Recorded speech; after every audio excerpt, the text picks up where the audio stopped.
बस हाँ बैल कैसे करूँ न हो लग है। चलिए देखिए ये हमारे ऋषि जी हैं बंटी सिंह के लड़का करत के कहा कि सर कोई बसाना बन रहा है सर हम कोई तैयार नहीं है और हम बनेंगे और उसी को कलाकार कहा जाता है जो नहीं कुछ करता है और करके दिखाता है उसका हिम्मत को मैं बात देता हूँ। ऋषि ठीक है ना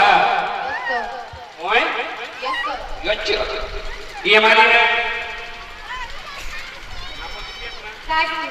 रागिनी बेटी है बड़ी भाग्यशाली बेटी है हरिंदर ड्राइवर साहब की बेटी है। हमारे पास हिंदू मुसलमान गरीब अमीर जो भी है यहाँ कोई भेदभाव नहीं होता है।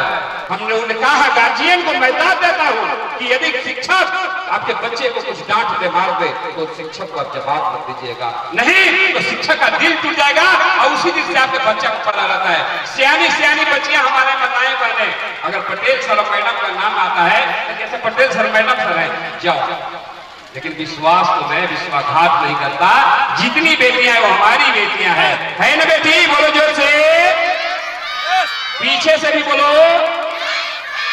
देखिए ये सारी हमारी बेटी का पुरस्कार आया है। बहुत बहुत धन्यवाद ताली बजाइए।